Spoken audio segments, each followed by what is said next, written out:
Hi hello ಎಲ್ರಿಗೂ ನಮಸ್ಕಾರ. ನೀವು ನೋಡ್ತಾ ಇದ್ದಾರೆ techie to farm cooky YouTube channel. ಇವತ್ತಿನ ವಿಡಿಯೋ ಸ್ಪೆಷಾಲಿಟಿ ಏನಂದ್ರೆ, ನಾನಿವತ್ತು ನಿಮಗೆ ಬಯೋಫೈಟ್ ಆರ್ಗ್ಯಾನಿಕ್ ಪ್ರಾಡಕ್ಟ್ ಬಗ್ಗೆ ಒಂದು ಮಾಹಿತಿ ಕೊಡೋಣ ಅಂತ ಇವತ್ತಿನ ವಿಡಿಯೋ ಮಾಡ್ತಾ ಇದ್ದೀನಿ.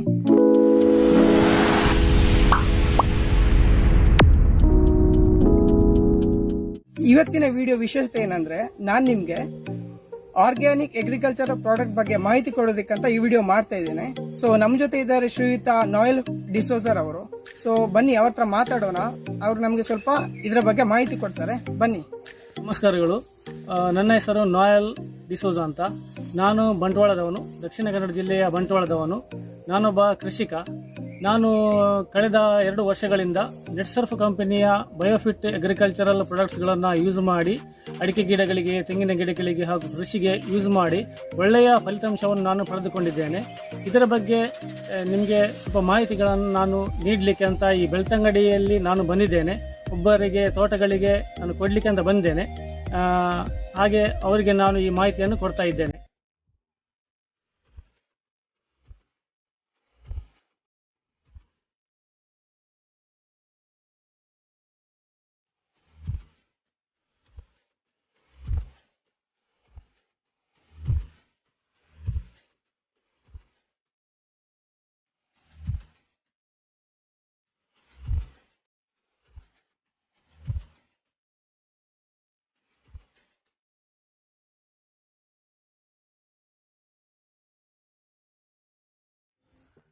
ಅಡಿಕೆ ಗಿಡಗಳಿಗೆ ಪ್ರಪ್ರಥಮವಾಗಿ ನಮ್ಮ ಮಣ್ಣನ್ನು ಒಳ್ಳೆಯ ಮಾಡುವಂತಹ ಬ್ಯಾಕ್ಟೀರಿಯಾಗಳನ್ನು ಉತ್ಪತ್ತಿ ಮಾಡುವಂತಹ ಒಳ್ಳೆಯ ಪ್ರಾಡಕ್ಟ್ ನಮ್ಮ ನೆಟ್ಸರ್ಫ್ ಕಂಪನಿಯಲ್ಲಿದೆ.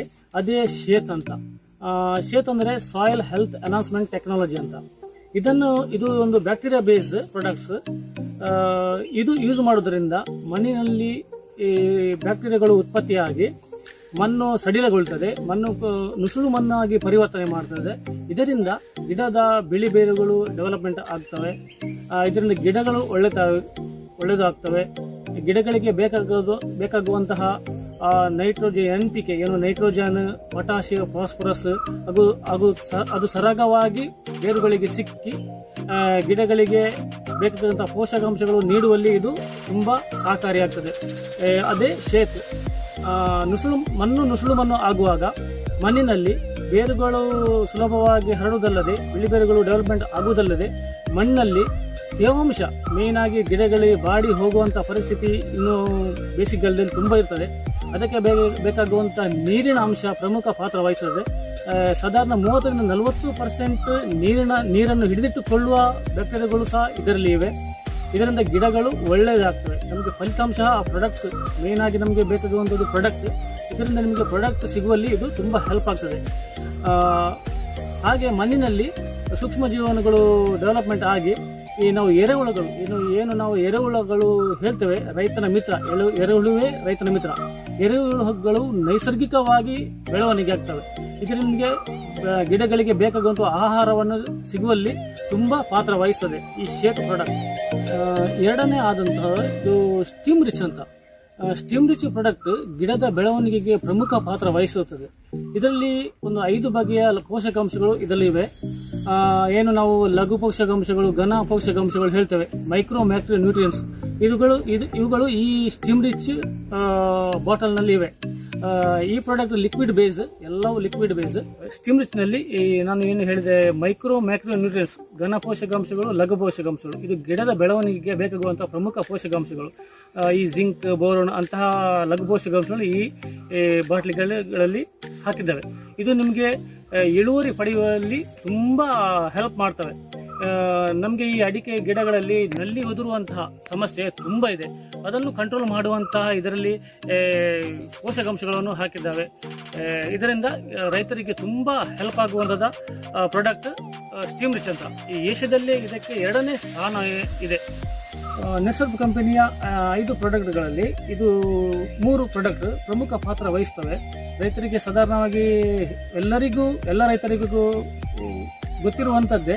ಅದನ್ನು ನಾವು ಕೆಮಿಕಲ್ ಬೇಸಲ್ಲಿ ಕೊಡ್ತೇವೆ. ಅದೇ NPK, ನೈಟ್ರೋಜನ್, ಪೊಟ್ಯಾಷಿಯಂ, ಫಾಸ್ಫರಸ್. ನಮ್ಮ ಕಂಪನಿ ಇದು ಆರ್ಗ್ಯಾನಿಕ್ ಬೇಸಲ್ಲಿ ನಮ್ಮ ರೈತರಿಗೆ ಪರಿಚಯ ಮಾಡಿಕೊಟ್ಟಿದೆ. ಕಳೆದ 21 ವರ್ಷಗಳಿಂದ ಇದು ರೈತರಿಗೆ ತುಂಬ ಸಹಕಾರಿಯಾಗಿದೆ. ಇದು ಸಹ ಗಿಡದ ಇಳುವರಿಯಲ್ಲಿ ಹಾಗೂ ಫಸಲು ನೀಡುವಲ್ಲಿ ತುಂಬ ಹೆಲ್ಪ್ ಮಾಡ್ತವೆ. ಇದು ನೈಸರ್ಗಿಕವಾಗಿ ನೈಟ್ರೋಜನ್, ಪೊಟ್ಯಾಷ್, ಫಾಸ್ಫರಸ್ ಅನ್ನು ಕೊಡುವಲ್ಲಿ ತುಂಬ ಹೆಲ್ಪ್ ಮಾಡ್ತದೆ ಗಿಡಗಳಿಗೆ. ಈ ಪ್ರಾಡಕ್ಟ್ಗಳನ್ನು ಬಳಸುವ ವಿಧಾನ ಹೇಗೆಂದರೆ, ಮೊದಲು 200 ಲೀಟರ್ ನೀರಿನ ಡ್ರಮ್ಮನ್ನು ಬಹಳ ಚೆನ್ನಾಗಿ ತೊಳೆದು, ಪ್ರಥಮವಾಗಿ 200 ಲೀಟರ್ ಡ್ರಮ್ಮಿಗೆ ಅರ್ಧ ನೀರನ್ನು ಒಯ್ಯಬೇಕು. ನಂತರ ಶೇತ್, ಈ 5 ಪ್ರಾಡಕ್ಟ್ಗಳನ್ನು ಶೇತ್, ಸ್ಟಿಮ್ ರಿಚ್ ಹಾಗೂ NPK ಈ 5 ಪ್ರಾಡಕ್ಟ್ಗಳನ್ನು 400 ml ನಂತೆ 200 ಲೀಟರ್ ನೀರಿಗೆ ಹಾಕಿ ಕಲಸಬೇಕು. ಹಾಗೂ ಗಿಡಗಳಿಗೆ 1 ಲೀಟರ್ನಂತೆ ಮಣ್ಣಿಗೆ ನಾವು ಒಯ್ದರೆ ಸಾಕು. ಪ್ರತಿ 4 ತಿಂಗಳಿಗೊಮ್ಮೆ, ವರ್ಷಕ್ಕೆ 3 ಸಲ ಒಯ್ದರೆ ಆಯಿತು. ಗಿಡಗಳು 2 ತಿಂಗಳ ನಂತರದ್ದು ಆದರೆ ನೀವು ಅರ್ಧ ಲೀಟರ್ ಒಯ್ದರೆ ಸಾಕು. ಹಾಗೆ 1 ವರ್ಷದ ಗಿಡಗಳು, 1 ವರ್ಷದ ಮೇಲಿನ ಗಿಡಗಳಾದರೆ ಪ್ರತಿ ಗಿಡಗಳಿಗೆ 1 ಲೀಟರ್ನಂತೆ ಮಣ್ಣಿಗೆ ಒಯ್ದರೆ ಒಳ್ಳೆಯದು. ಇದು ಮಣ್ಣಿಗೆ ಹಾಕುವುದು, ಯಾಕಂದರೆ ಇದರಲ್ಲಿ ಬ್ಯಾಕ್ಟೀರಿಯಾಗಳು ಇರುವುದರಿಂದ ಅದು ನಿಮಗೆ ಬೇಗನೆ ಮಣ್ಣನ್ನು ಫಲವತ್ತತೆಗೊಳಿಸ್ತವೆ. ತೆಂಗಿನ ಗಿಡಗಳಿಗೆ 4 ರಿಂದ 5 ಲೀಟರ್ನಂತೆ ಮಣ್ಣಿಗೆ ಒಯ್ದರೆ ಆಯಿತು. ತಯಾರಿಗೊಳಿಸಿದ ಜೈವಿಕ ಗೊಬ್ಬರವನ್ನು ಗಿಡದ ಬುಡಗಳಿಗೆ ನೋಡಿ ಈ ರೀತಿಯಂತೆ ಮಣ್ಣಿಗೆ ಇಲ್ಲಿ ಹಾಕಬೇಕು. 1 ತಿಂಗಳು, 4 ತಿಂಗಳು ಬಿಟ್ಟು ಗಿಡದ ಈ ಭಾಗಕ್ಕೆ, ಇನ್ನೊಂದು ಭಾಗಕ್ಕೆ ಹಾಕಿದರೆ ಒಳ್ಳೆಯದು. ಅದರಂತೆ ಇನ್ನೂ 4 ತಿಂಗಳು ಬಿಟ್ಟು ಗಿಡದ ಈ ಬದಿಗೆ ಹಾಕಿದರೆ, 3 ಬದಿಗಳಿಗೆ ಹಾಕಿದರೆ ಗಿಡಗಳಿಗೆ ಸಮರ್ಪಕವಾಗಿ ಗೊಬ್ಬರ ಸಿಗುತ್ತವೆ. ಯಾವುದೇ ಕಾರಣಕ್ಕೂ ಗಿಡದ ಬುಡದಲ್ಲಿ ಸೊಪ್ಪಿನ ಮೇರೆ ದಯವಿಟ್ಟು ಹಾಕಬೇಡಿ. ಬಳಸುವಾಗ ಮಣ್ಣಿಗೆ ಹಾಕಿ ಇದನ್ನು ಉಪಯೋಗಿಸಿ. ಈ ಜೈವಿಕ ಗೊಬ್ಬರವನ್ನು ಬಳಸುವುದರಿಂದ ಯಾರು ಸಾವಯವವಾಗಿ ಕೃಷಿಯನ್ನು ಮಾಡುತ್ತಾರೆ ಅವರಿಗೆ ಪ್ರಥಮ ವರ್ಷದಲ್ಲೇ ಒಳ್ಳೆಯ ಇಳುವರಿಯನ್ನು ಪಡೆಯಬಹುದು. ಹಾಗೆ ಯಾರು ಸಾವಯವ ಬಿಟ್ಟು ಕೆಲವರು ರಾಸಾಯನಿಕ ಗೊಬ್ಬರವನ್ನು ಬಳಸುತ್ತಾರೆ ಅವರಿಗೆ 2 ವರ್ಷದಲ್ಲಿ ಇದರ ಒಳ್ಳೆಯ ಇಳುವರಿಯನ್ನು ಪಡೆಯಬಹುದು. ಇದು ಜೈವಿಕ ಗೊಬ್ಬರ ಆದುದರಿಂದ ಇದರಲ್ಲಿ ಬ್ಯಾಕ್ಟೀರಿಯಾ ಬೇಸ್ ಆದ್ದರಿಂದ ಮಣ್ಣು ಫಲವತ್ತತೆ ಆಗಲಿಕ್ಕೆ 1 ರಿಂದ 2 ವರ್ಷಗಳು ಬೇಕಾಗುತ್ತವೆ. ಈ ಜೈವಿಕ ಗೊಬ್ಬರವನ್ನು ಬಳಸುವುದರಿಂದ ನಿಮಗೆ ಖರ್ಚು ಕಡಿಮೆ ಹಾಗೂ ಅಧಿಕ ಲಾಭವನ್ನು ನಾವು ಪಡೆಯಬಹುದು. ಇದಕ್ಕೆ ಯಾವುದೇ ಲೇಬರ್ ಅಗತ್ಯವಿಲ್ಲ.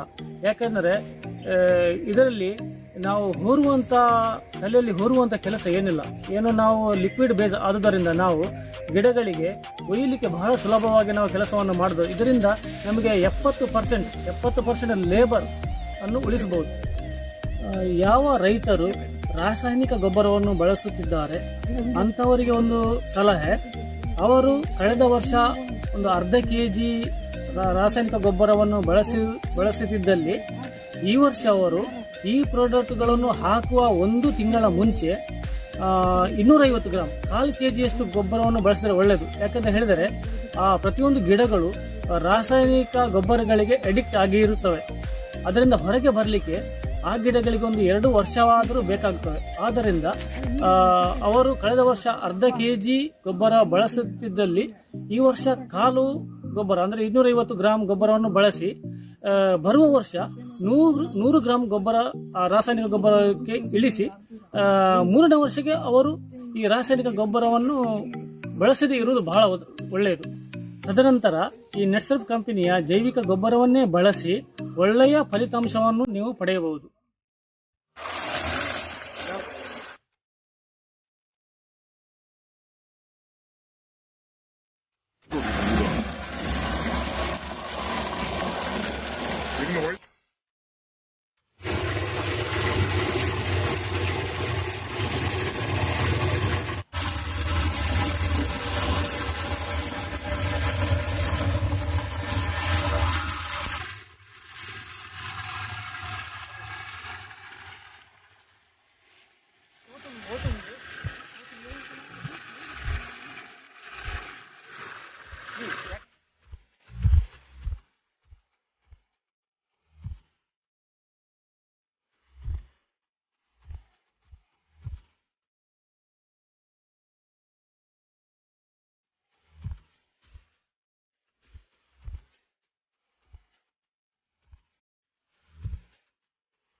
ನೆಟ್ಸಫ್ ಬಯೋಫಿಟ್ ಆರ್ಗ್ಯಾನಿಕ್ ಪ್ರಾಡಕ್ಟ್ನ ಯೂಸ್ ಮಾಡುವಂತಹ ಒಂದು ತೋಟಕ್ಕೆ ನಾನು ಬಂದಿದ್ದೀನಿ. ಸೊ ಬನ್ನಿ ಅಲ್ಲಿ ಯಾವ ರೀತಿ ಅವರ ತೋಟದಲ್ಲಿ ಚೇಂಜಸ್ ಆಗಿದೆ, ಹಾಗೆ ಯಾವ ರೀತಿಯ ರಿಸಲ್ಟ್ ಇದೆ ಅದು ಯೂಸ್ ಮಾಡಿದ ಮೇಲೆ ಅಂತ ಬನ್ನಿ ಅವರ ಹತ್ರನೇ ಕೇಳಿ ತಿಳ್ಕೊಳ್ಳೋಣ. ನನ್ನ ಹೆಸರು ರೊನಾಲ್ಡ್. ನಾನು ನೆಟ್ಸರ್ಫ್ ಬಯೋ ಪ್ರಾಡಕ್ಟ್ ಯೂಸ್ ಮಾಡ್ತಾ ಇದ್ದೇನೆ. ಕಳೆದ ಅಕ್ಟೋಬರಲ್ಲಿ ನಾನು ಗಿಡಗಳಿಗೆ ಹಾಕಿದ್ದೇನೆ. ಒಂದು 4 ತಿಂಗಳು ಗ್ಯಾಪಲ್ಲಿ ಹಾಕಬೇಕು. ಅಕ್ಟೋಬರಿಂದ ಜನವರಿಯಿಂದ ಮೇಗೆ ಹೋಗ್ತದೆ. ವರ್ಷದಲ್ಲಿ 3 ಸಾರಿ ಹಾಕಬೇಕು. ನಾನು ಗಿಡಕ್ಕೆ ಹಾಕುವ ಮುಂಚೆ ಗಿಡದ ಬುಡ ಒಂಥರ ಹಾರ್ಡ್ ಇತ್ತು, ಈಗ ಏಕದಮ್ ಸಾಫ್ಟ್ ಆಗಿದೆ. ಮತ್ತು ಒಂಥರ ರಂಧ್ರಕೋಶ ಅಂದರೆ ಸಾಫ್ಟ್ನೆಸ್ ಕುಪ್ಪಲು ಮಣ್ಣಾಗಿದೆ. ನೋಡಿ, ನನ್ನ ಈ ಗಿಡದಲ್ಲಿ ಈ ಥರ ಮುಂಡು ಸಿಡಿಯಿತ್ತು. ಈಗ ನೋಡಿ ನ್ಯಾಚುರಲ್ ಆಗಿ ಒರಿಜಿನಲ್ ನಾನು ಹಾಕಿದ ಮೇಲೆ ಈಗ 3 ತಿಂಗಳಾಗ್ತಾ ಬಂತು. ಇದು ಚಿಗುರು ನೋಡಿ ಹೆಂಗೆ ಬರ್ತಾ ಇದೆ ನೋಡಿ. ಇದರದ್ದು ಅಡಿಕೆ ಗಿಡದ ಚಿಗುರು ಕರೆಕ್ಟಾಗಿ ಬರ್ತಾ ಇದೆ. ಇದಕ್ಕೆ ಒಂದೇ ಸಾರಿ ನಾನು ಯೂಸ್ ಮಾಡಿದ್ದೀನಿ, ಬರೀ 1 ಲೀಟರ್. ನಾನೀಗ ಗಿಡಕ್ಕೆ ಹಾಕಿದ ಮೇಲೆ ಅದರ ಮಣ್ಣಿನ ಪರಿವರ್ತನೆ ಆಗಿದ್ದು ಕುಪ್ಪಲು ಮಣ್ಣಾಗಿದೆ ಅಂತ ತೋರಿಸ್ತೀನಿ. ಬನ್ನಿ ನಾವು ಗಿಡದಲ್ಲಿ ಹಾಕಿದ ಮೇಲೆ ಪರಿವರ್ತನೆವಾಗಿದೆ ಅಂತ ತೋರಿಸ್ತೀನಿ. ನೋಡಿ ಯಾವ ಥರ ಕುಬ್ಬಲು ಮಣ್ಣಾಗಿದೆ ನೋಡಿ. ಇಲ್ಲಿ ನೋಡಿ एकदम ಸಾಫ್ಟ್ ಆಗಿದೆ ನೋಡಿ. ಹಾಗೆ ಕೈಯಲ್ಲಿ ಇದಾಗುತ್ತಲ್ಲ, ಕೈಲಿ ಉರುಳಿ ಆಗ್ತಾ ಇದೆ ನೋಡಿ. ಇನ್ನೊಂದು ಗಿಡ ತೋರಿಸ್ತೀನಿ ಬನ್ನಿ.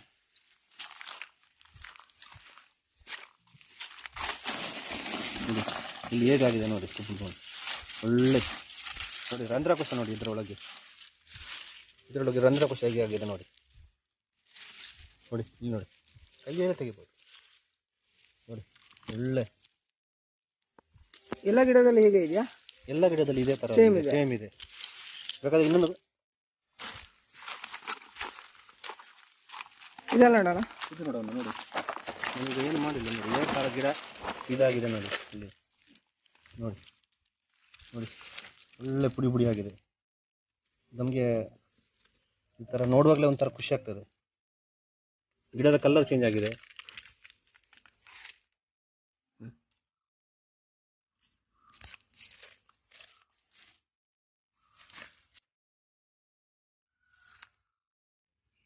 ಶ್ರೀಯುತ ನಾಯಲ್ ಡಿಸೋಜರ್ ಅವರು ಈ ಆರ್ಗ್ಯಾನಿಕ್ ಪ್ರಾಡಕ್ಟ್ ಬಗ್ಗೆ ಒಂದು ಸ್ವಲ್ಪ ಒಳ್ಳೆ ಮಾಹಿತಿ ನಮಗೆ ಕೊಟ್ಟಿದ್ದಾರೆ. ಸೊ ನಿಮ್ಗೇನಾದ್ರೂ ಈ ಪ್ರಾಡಕ್ಟ್ ಏನಾದ್ರು ಬೇಕು ಅಂತ ಅನಿಸಿದ್ರೆ ದಯವಿಟ್ಟು ಕೆಳಗೆ ಡಿಸ್ಕ್ರಿಪ್ಷನ್ ನಂಬರ್ ಕೊಟ್ಟಿರ್ತೀನಿ, ಅದಕ್ಕೆ ನೀವು ಡೈರೆಕ್ಟ್ ಆಗಿ ಕಾಂಟ್ಯಾಕ್ಟ್ ಮಾಡಬಹುದು. ಸೊ ಯಾರಾದ್ರೂ ಈ ಪ್ರಾಡಕ್ಟ್ ಆಲ್ರೆಡಿ ಯೂಸ್ ಮಾಡ್ತಿದ್ರೆ ಸೊ ನಿಮ್ಮ ರಿಸಲ್ಟ್ ಹೇಗಿದೆ ಅಂತ ನಮಗೆ ಕಮೆಂಟ್ ಬಾಕ್ಸ್ ಅಲ್ಲಿ ನೀವು ತಿಳಿಸಬಹುದು. ಸೊ ಇದರಿಂದ ಬೇರೆ ಯಾರೋ ವ್ಯೂವರ್ಸ್ ಇದ್ರು ಅವರಿಗೂ ಸ್ವಲ್ಪ ಉಪಯೋಗ ಆಗುತ್ತೆ ಅಂತ ಅನ್ಕೋತಾ ಇದ್ದೀನಿ. ಸೊ ಈ ವಿಡಿಯೋ ನಿಮ್ಗೆ ಇಷ್ಟ ಆಗಿದ್ರೆ ದಯವಿಟ್ಟು ಲೈಕ್ ಹಾಗೂ ಶೇರ್ ಮಾಡಿ, ಹಾಗೆ ನಮ್ಮ ಚಾನೆಲ್ಗೂ ಸಬ್ಸ್ಕ್ರೈಬ್ ಮಾಡಿ. ನೆಕ್ಸ್ಟ್ ಇನ್ನೊಂದು ಒಳ್ಳೆ ವಿಡಿಯೋದೊಂದಿಗೆ ಬರ್ತೀನಿ. ಅಲ್ಲಿ ತನಕ ಬಾಯ್ ಬಾಯ್, ಟೇಕ್ ಕೇರ್.